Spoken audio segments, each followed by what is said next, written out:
Today's guest is former sneaker reseller and now someone who's trying to start his own clothing brand, Jeremy. Jeremy, glad to have you here with us today. Thank you for having me. Of course, man. So, all right, man, if let's just get to it, I guess. So you've been documenting your journey from like being a sneaker reseller to making your own clothing brand. Is that an easy transition or like what has the process been so far for you? Um, I wouldn't say I wouldn't say easy. It's more just been it's hard seeing something you've built to be so big and just walking away from it. That's probably the hardest part for me. Yeah. Yeah, it definitely makes sense, man. Honestly, I mean, you had a huge following, but I mean, I respect it, man. Honestly, like going doing something else that you want to, and that I think that if that's what you want to do, I think that's absolutely what you should do, bro. So Yeah. Yeah, it wasn't it was becoming something I didn't enjoy. And yeah, at that time it's a waste of time. yeah. Honestly, though, it's interesting you say that. That's actually my next question. So in your videos, you said like, like basically what you just said, right? You said you kind of grew tired of shoes and reselling, and basically you said like, you kind of use like this 10 years example. You said you couldn't see yourself doing it in 10 years. And so do you think like this clothing brand is kind of similar to shoes in a way that like it's like gonna open up new doors for you to do something else you want to do, or do you think that this clothing brand is something that you think is gonna be staying more long term? Truthfully, when I started my reselling business, I saw it as just like a stepping stone. I just saw it as like, this is just something to do right now to make me money. But as I'm starting this clothing brand, like I can see myself still doing this in 10 years. Maybe not full time, but I still see the brand being around and being a thing in 10 years. Yeah, man. That's great, bro. Congratulations again. And you have mentioned how, fashion and fashion designing overall are passions for you. And I guess I wanted to Mhm. ask, like, well, what was the source of inspiration? Is fashion something you kind of picked up on your own, or is it something you share with your friends or like your family?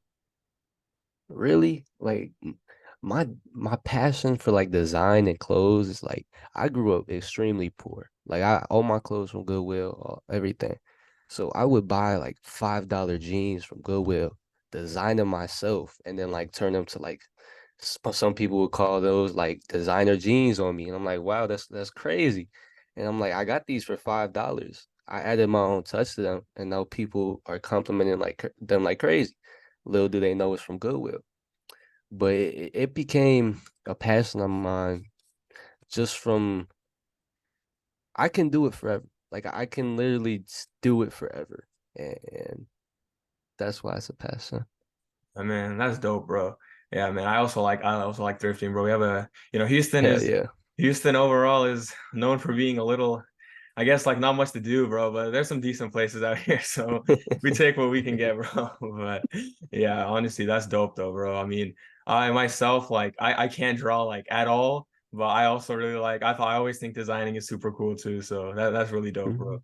I mean, and I guess like on a different path, a different question I would ask is, I mean, I did a little like, digging through your page, and I guess I got to ask, like, you said the worst business you ever started was basically like this NFT flipping business. You said you lost around 5 grand on it, but at the same time, you said like that business is what allowed you to open up like a new TikTok account and personalize a skull logo, and you even talked about how like TikTok is something that brings like a really high value skill, basically. So I guess like even though you might have lost like probably like the most amount of money, you still gained back like that logo and that TikTok and like that valuable skill. But overall, would you say it's like a regret, or would you say it's more like a lesson? Truthfully, I don't try to regret anything. And if I could like redo that and like not lose the money, I wouldn't. Like I would pay that lesson just because it formed my life into something. It formed my life into what it is now.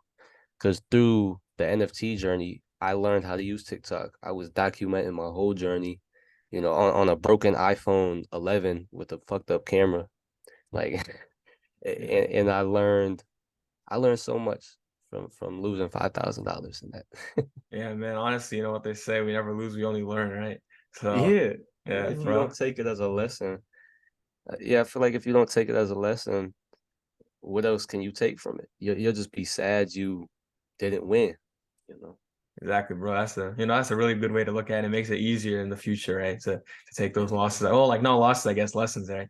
So yeah, I mean Yeah, that's a really good way to look at it. But and I guess like according to, your Discord is basically valuable for you, but not because it allows you to like turn off a profit. In fact, you said you actually like lose the money. So but you right. basically said it builds up a community for you. And I guess I wanted to ask like how important is that sense of community for you, right? So to have that community, have that place that people can go to of like-minded people.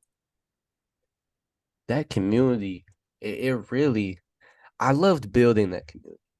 Like I'm still gonna continue building it and all that.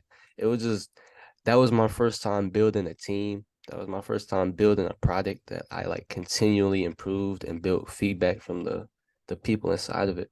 And I mean to more answer your question, I feel like the community has added value in the form of like I can communicate with my supporters. I can talk to them on a daily basis. And when I see someone like in my comments, I'm like, oh, there goes Jordan. I know what he does. I know where he works. I know where he lives. There goes like Aaliyah. I know where she lives. I know what she does.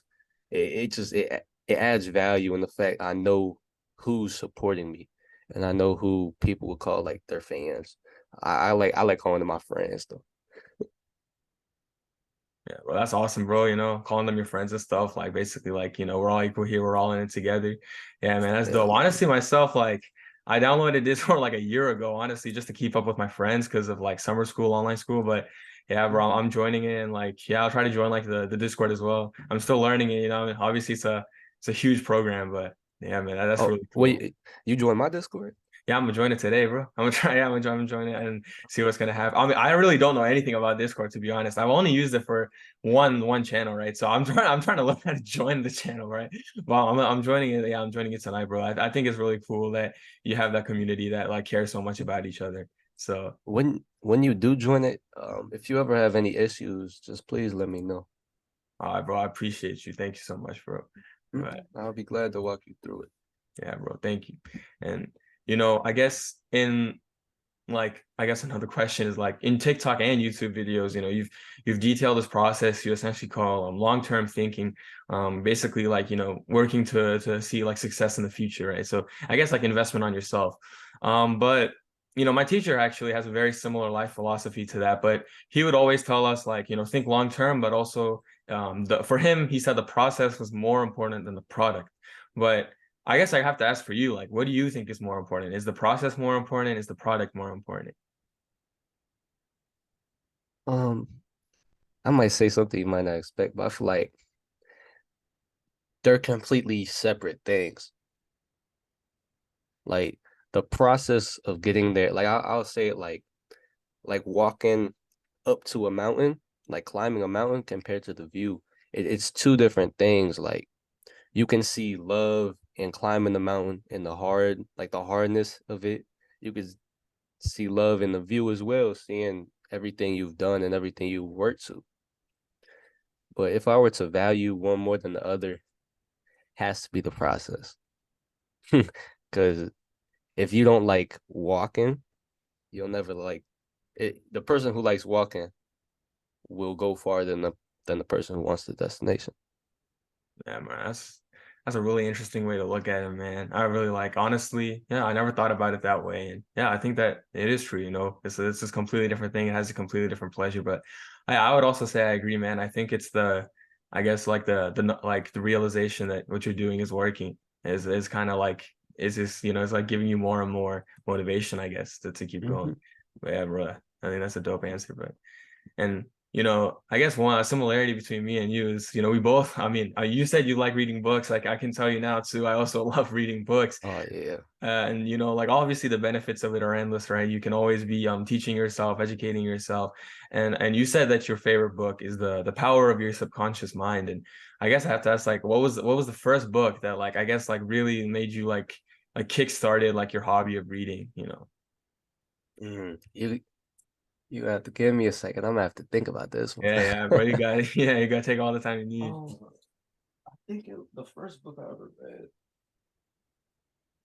that was like self improvement probably be Rich Dad Poor Dad.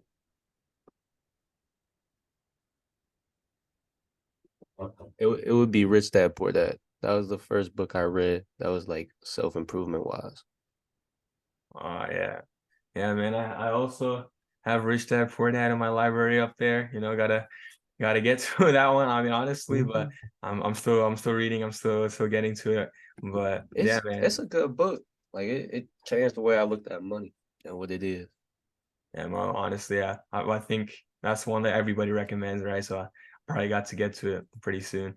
Yeah, honestly, Yeah. for me, there's been so many books, so many good ones. I mean, I always try to look at things. I guess, or there was one that I really liked. It was more like philosophical, but it kind of taught me about like how like something that you did mention, like the power of your subconscious mind. It's sort of like it's kind of insane how little you know about yourself. Not even like your potential, but also like I guess like about yourself, right? So you never take time to Hmm. reflect. And yeah, I do think books, I guess, like help us sort of like realize new things about ourselves, which obviously increase our potential. But yeah, man, that's pretty Do cool. you do a Mhm. lot of like self-reflecting and all that? Honestly, bro, I try to. I try my best. I try to like always step out of my comfort zone as much as I can. I try to, I guess, question myself. I try to question why I think what I think. I try to question, how my life experiences have made me the way I am, or, certain stuff like that. And I think that there's a lot of value in this. Maybe nothing changes, but at least you're gonna have more, I guess, of that. Like at the end of the day, you're gonna know yourself a little bit better. Maybe you're gonna sleep a Hmm. little better at night. And I don't know. But what about you, man? Would you say you like self-reflect a lot? I go through like cycles and periods. Like it's weird. I feel like my life like it moves on like a yearly cycle. Like from December, like the end of December to like February, I always self-reflect and like heavily for like 2 months straight. It's kind of weird actually. But for the rest of the year, I would say like it's a little less. I try to self-reflect at least once a week though, just on how that week was, what I could have done better, what I did good, what I want to do more of, and then what I want to do like next week. So I would say I do self-reflect a decent amount. Man, that's great. And I guess I gotta ask, like, me personally, many people have described me as, pretty kind, but I could say that I'm not very kind to myself, right? Like when I mess something up, I don't really give myself that same patience that I try to give others. I usually, I mean, I don't like, obviously we get over it after a certain point and we try to just sort of channel it as motivation. But for you, I guess, is it also like, has there ever been like those moments that like leave you staying up at night, like dang, like I really could have gotten it, or do you try not to dwell on it for too long? This gonna sound weird, but I punish myself. Like say I do something or like I don't do something I was supposed to, I'll just go on like a 2 mile run and just like push my body until I throw up sometimes just to reinforce the idea that can't be doing that. Hey man, I mean, honestly though, that's an interesting way of channeling it, right? So whatever helps us Yeah. to tell us, like, we all need reality checks, right? We all need to whenever we get too comfortable, I guess Oh we always yeah. have some sort of, I don't know. At least for me, whenever I get too comfortable, I realize quick enough, which is good, I mean, I shouldn't be in that bubble Mm. for too long, but yeah, Sometimes it takes a little bit, you yeah, know. yeah, honestly, man, there are mistakes I still think about, but what can you do, man? I guess we just got to keep moving forward. But yeah, I mean, so over this episode, I guess I've tried to sort of steer away from sneaker reselling because you've kind of mentioned as like that's kind of in your past, right?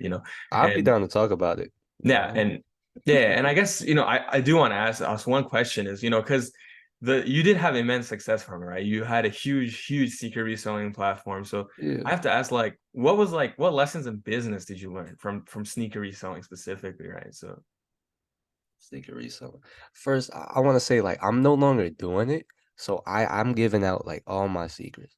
Like like oh, especially on like my TikTok and all that, I've been just dropping things I wouldn't have said if I was like normally doing it. mhm. Um, but the biggest success I could say is um the biggest like lesson I've learned from it is look at what the biggest people do and then improve upon that. Like for sneaker reselling, for example, I would buy a shoe from like all the biggest resellers. I would see how their process was. I would see how their packaging was, how their customer service was, and then I would put that into my business and improve upon it. So I knew if they bought from me, there's no way they're gonna buy from this dude ever again. They're gonna stick with me for life. And then I did it for StockX and Go too. So you just have to, what I learned from that is you just have to treat the customer amazing. You have to have amazing customer service, amazing packaging, and an amazing product. And that's, complete package, right? Oh, that's a really interesting thing, man. I'm really glad I asked that question.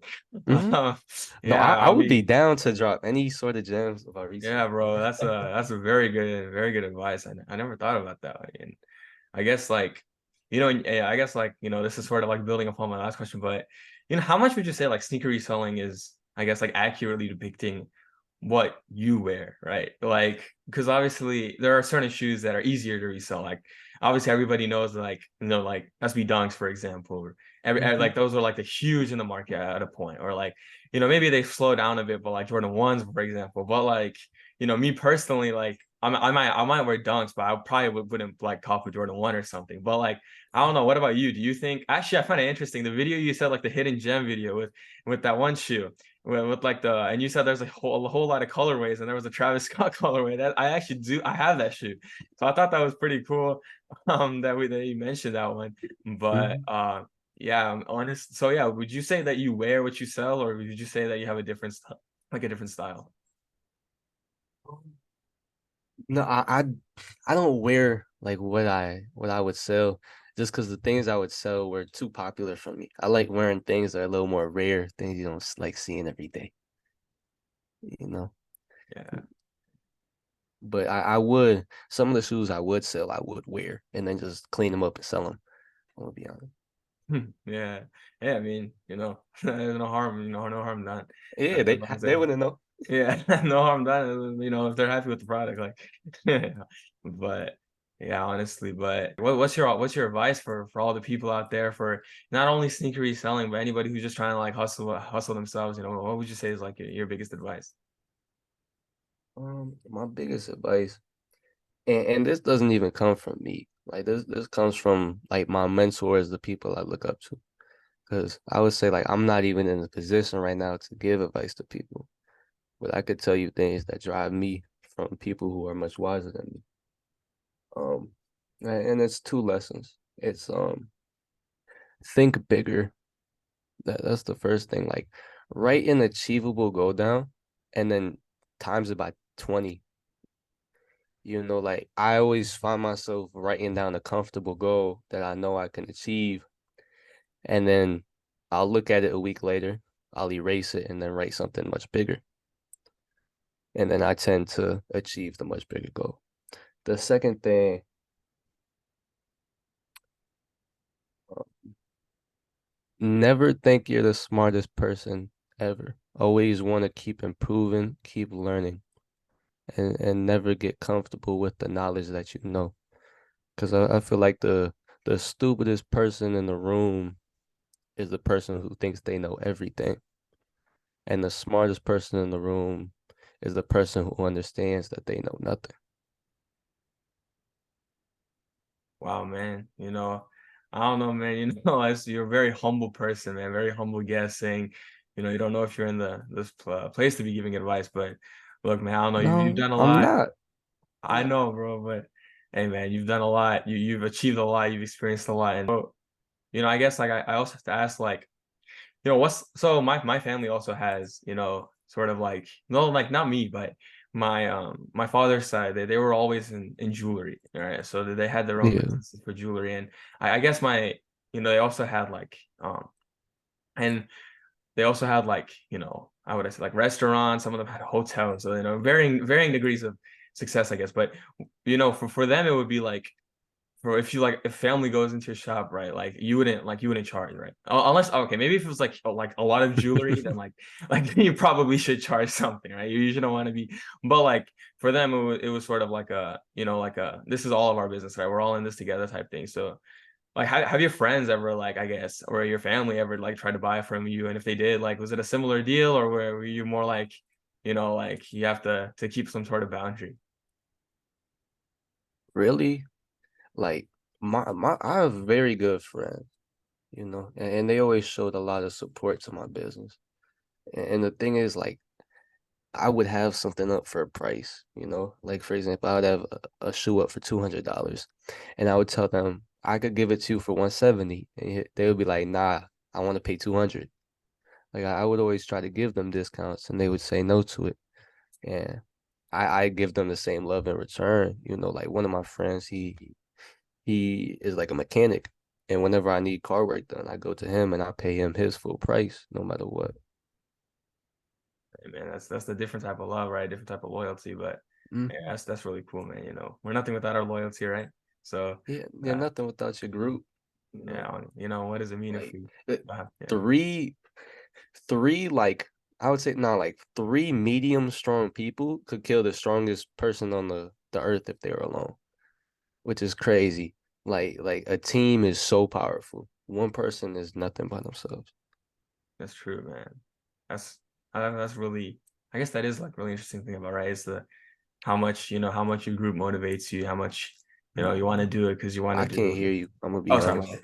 Yeah, I guess I would say like, yeah, man, that is interesting, I guess. Like how much your group motivates you. And I guess sometimes we take it for granted, but nah, man, you're right. Like when you think about it, like I think that's I don't know, man. It's great that you're so grounded and so I guess close with your friends in your community. I think is something that Mhm. we all should sort of like take advice from, right? I mean, we all should be like doing that. And I don't know. I mean, I always try to apply that too, man. So I don't know. I think it's really cool. I think you're a very like grounded, humble person. But yeah, Yeah, I honestly. try to not. I don't even think I have an ego, but like I try to keep my ego to the lowest point it could be. Yeah, man. I mean, it's a good way to think about it, right? I mean, like you said, how, the stupidest person in the room is going to be the loudest, is they're going to be the person that's always talking, and the smartest person is going to be, knowing that they know nothing and just Oh observing. yeah. But, No, it makes people mad that I don't talk a lot. oh, really? It's gonna sound, especially like girls, like I just won't say nothing, and they'll say like, "Why don't you talk at all?" I'm like, I got nothing to say. Like, Yeah, I mean, if you have nothing to say, you shouldn't say, it, man. Yeah, I yeah, think that's, speaking with purpose is definitely, yeah, like you said, very important. And, everybody can talk, but who can listen, right? So yeah, it's yeah, important to listen. It's important to observe, right? So yeah, honestly, man, sometimes I tend to like when I get like excited about a topic, I tend to like go in and in and in, but honestly though, like you said, like if I'm not with the group that I'm comfortable with, like I try to speak when I have something to say, only when I have something to say. But I think that listening component of it, like for if you ask me like what you told me, I'll always remember, right?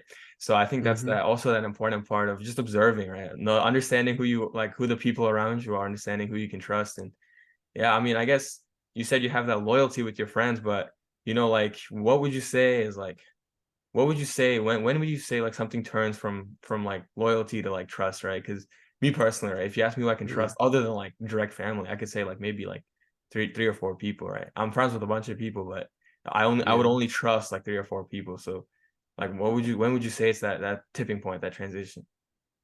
So like from like an acquaintance to someone I can trust with everything, kind Yeah. of. Yeah, basically, yeah. Um, I would say it's gradual. It's not just like one week you're my friend, the next week I trust you with my life. It's like you consistently show me this amount of love and this amount of support. So then I would assume you're loyal. It takes time. You have to be around for a long time. And the other thing is, and I would say this is the most important thing, they have to provide me with some sort of value, and I have to provide them with some sort of value.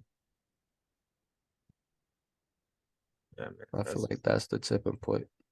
Yeah, I think I would definitely agree, man. Honestly, like you said, I would only, I guess, like, I don't know. I mean, you know, I don't want to sound like cringe or something right here, but I Mm-mm. guess I did have those experiences where I feel like, and I've been proven to that, like, I can't be nice to everyone. Or like, I mean, I don't have to be mean to you. I don't have to be rude to you, but like, I have to, like, there's people I treat differently. Like if you're like my best friend, Yeah. I'll do everything I guess I can for you. But if I don't know you that well, if I don't know that like you do the same for me, or like you would at least try to, right? It's like like how can I put myself in that position, to that vulnerable position, I guess. But yeah, man, I definitely. I would say I kind of think differently than that.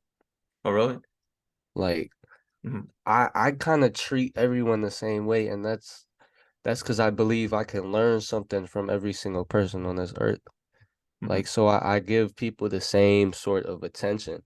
Like I treat my best friend the same way I treat someone I don't even know. Like I treat my best friend like someone who watches my videos that I've never seen in person. Hmm. It's I treat everyone basically the same way, but I trust people differently. Yeah. Like I don't tell everything to Mhm. everybody. Yeah. Yeah. I think it's like, I guess like similar sides of a, like, I guess like different sides of a very like similar spectrum, right? So for me, it's Hmm. like you said, I have the same respect for everyone, absolutely, right? So even if I don't know you, or if I've known you for years, I'll show you that same respect, right? I think there's a difference between, friendliness and, in my opinion, friendliness and respect, to the degree of like, friendliness. Like I'll respect you the same unless you give me like a reason not to respect you, but Yeah. I respect you the same as a person I've known for years, like you said. But you know being friendly and stuff, I don't know, I feel like for me, like personally, like I've had those experiences, right, where people just think I'm naive, right? So they just think I just think I'm being like, I don't know. So I guess it's like that. I guess everyone's experiences, I guess, like lead them to have like that different sort of Hmm. no, different sort of It like, shapes them. yeah, exactly like you said, man. But yeah, but that's interesting, bro. But I mean, we talked about jewelry before, but I guess I gotta ask, man. We said shoes, we said clothes. I mean, do you see jewelry in your future, or not yet? Or Mm. where do you think that's something that you wouldn't design, or how do you see it happening? Really, I've always been like a very plain person. You know, I've never worn chains, I've never worn watches, I've never done anything like that. So honestly, I don't see myself getting into jewelry. Like I might get into watches or something, but like just to put my money in it. Uh-huh. Oh, yeah, that makes sense. Hey, man, watches are pretty good investments. I guess. Eh, I Yeah. do want like when I'm stupid rich, I want like a really like a I don't know what to call it, like a tennis chain with huge diamonds in it, just Uh-huh. all around. Just some Yeah. cool shit. Yeah. But Yeah. Yeah. Yeah, I definitely like that too, man. Yeah, me personally, man, honestly, I mean, you can see, I'm sure you can see it, but yeah, I don't know. I think it's interesting. I guess that's the way that like I've been brought up in a way. I don't want to. It's hmm, kind of like cultural, but also like in my family, like cultural in the sense of like I'm Turkish, right? And I yeah, guess for like Turkish people, jewelry is a huge thing. So like even if you're not doing great, right? So like some of my family in Turkey are, like I've said, like not doing great, but they all have like their own levels of jewelry. It's interesting. Everyone in Turkey tries to, I guess. I don't know. I guess that's that cultural thing, but also like as I yeah. said, in the family, right? So in my family, like when you get to a certain age, everybody gets the chain, and then if you like it, I guess you keep it going. If you don't, like I guess you don't. But I don't know. I guess that's interesting. But yeah, Well, that's cool how it's like a tradition for the chains though. yeah, That's yeah, really cool. yeah, and yeah, I guess it's changed, and I'm like, it depends. Sometimes you get a bracelet, but most people don't. But yeah, I guess yeah, because it's like, I don't know. It's interesting. I mean, I guess like my grandpa, he had a huge jewelry store, and he retired, so he just has like a vault of this stuff. And I guess Yeah, like he's who are you gonna give it out to, unless you're not gonna sell it anymore, right? So he's yeah. You retired. can just give it to family. Yeah, he just gives family, exactly, right? So yeah, I mean, yeah, it's kind of like a tradition type thing, right? But yeah, I mean, honestly, I think jewelry is something I've also been getting into as I get older. I mean, but I think interestingly, the before for me it was always shoes, then clothes, and now jewelry. So I actually started with shoes even before I started with clothing. So would you say it was like the same for you, or would you say it's always been like clothes and shoes? Like I remember when I was a kid, man, I would watch those like sneaker shopping with complex videos. Like I'll watch those every single Friday. As soon as they came out, I'll be in my room watching like the full episode. And now I just like watch it every now and then. But I don't know. Was it the same for you, or were you always more like a clothes first type of person, or what would you Yeah, say? no. I remember it was when I was like in seventh grade. I had holes in my sweatpants, and I spent like 150 on a pair of Jordan 5. So it's definitely always been shoes over clothes for me. Yeah, man. I still remember my first pair of Jordans, man. I was like begging my parents for them. I was like, please. And then I scuffed them the day I got them too, right? I was playing basketball in them, and I was like, oh man, I still remember that pain, like waking up in the morning and seeing like the little mark on it, and I was like, but hey, I Yeah, mean, I guess I don't know, but I do think that like I do think I would generally like disagree with like the whole like I mean, okay, obviously if a shoe is more expensive, be careful with it, but I'm definitely part of like the believer of like wear your shoes, like wear your shoes. I yeah, I mean, always wear my shoes, yeah, would you agree? especially I buy them like beat up. Like especially if I get an expensive shoe, I'll buy it destroyed so I could destroy it more. Yeah, I mean, hey, I mean, makes it more comfortable too, right? And do you Yeah. have any? Would you say you have any like inspirations for fashion and stuff? Actually, I mean, honestly, for me and Mm. when I was growing up, I mean, in the past few years, interestingly, actually, is actually I really like Tyler the Creator's style. I know maybe not his exact style, but just sort of like the way that he could mesh like like streetwear with like I guess more like preppy wear. I thought that was really interesting and something I've been trying to infuse in my personal style or like. So I don't know. Is there like a person that you would be like a big inspiration for you? Maybe like I'm a very like subconscious and unconscious learner. Like I'll just look at things and I'll stick them in my brain and not know where it came from. But like I would say like skaters, like I'll look at a skater, I'm like, damn, he got some nice style. But I couldn't point out just like one person. It's just like I'll look at someone's outfit and I'll be like, oh, I like the way they wear that. I'll copy that someday, you know. That's definitely valid though. And Cause another thing about me, bro, I don't forget anything. Like it's weird. Like I don't forget anything. yeah. Hey man, I'm honestly very similar in that sense. It's kind of actually it's kind of creepy in a way. Not creepy in the sense Yeah. of like, but it's like, like somebody will usually be talking to friends and then you'd be like, I remember when you said this, and then they'll look at you weird, be like, well, like why do you remember that? Like, how do you remember that? And I'd be like, I don't know how I remember that. Now I But noticed you said that earlier. That yeah. like if someone tells me something, I'm not gonna forget it. I'm like, so he got that same type of gift. Like Yeah. Yeah, like yeah, I love telling people it too. Like especially when I first get to know them, I always say like anything you tell me, I'll remember it. Just so you know, like anything we yeah. speak about, I'll remember it. Yeah, exactly. Yeah. It's a gift and a curse in a way, right? I mean, Yeah. I guess it's like Yeah. yeah, it makes it a Uh, whole lot harder to not take stuff personal sometimes. Like, cause I'll be like, I'll oh just be yeah, I won't looking at forget. some, I'll just be looking at someone and I'll be like, damn, this person 3 years ago did me so wrong, and then I'll be like, I gotta prove him wrong, and they'll probably just be like, they probably forget. It's like for them, it's Yeah, water they under don't the even bridge. know. They Yeah, don't even know. exactly. There's Yeah, this it's one just so dude. There's this one dude at the gym. I was terrible at basketball when I first started playing, bro. And he like called me like, "Damn, you suck." He said it in my face. And every time I see him, I just go super hard, and now I fuck him up every time just because he said that shit. Like that made me so mad, and it was when I was younger. It was when I was probably like 12, so it was like 7 years ago. Like I still remember that shit, and I still yeah. every time I see him, I lock in. I turn into Michael Jordan. Yeah, exactly, bro. Yeah, bro, same for me, man. The gym, exactly same story. This man was yelling out weakest link when I was shooting shots, bro. Yeah, And then I was yeah. like, bro, I was out here practicing. Like, I was like literally like going at it, bro. I'm going home, I'm practicing mid range just to play pickup. And I was like, what's wrong with, but I don't know, man. It's like, I don't know. It makes it harder not to take stuff personal, like I guess we just talked about. But yeah, man. But it's a gift. Like I would look at study guides before the test, bro, and I would just memorize it and then just get like a 90 on the test. And I'm like, oh, that's easy, you know? Yeah.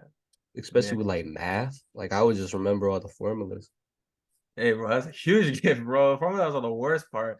But yeah, I think I've figured out a way for myself that makes it easier to learn, I guess. So I don't know, it's Mhm. everything. But yeah, man. But hey, man, honestly, we're looking running out of time for the Zoom meeting. probably upgrade to pro later on. But thank you so much for your time, man. This was probably one of the best episodes I've ever filmed. One of the most natural conversations. Very humble person, man. Thank you so much for everything, and I hope you succeed. And I'll be joining that Discord tonight, man. Yeah, I would love to come back someday too, man. All right, bro. I hope we can definitely arrange something like that so much, bro. But hey, man, thank you so much again. And all right, well, it's a great episode. Yeah. Of course. See you, bro. Take care.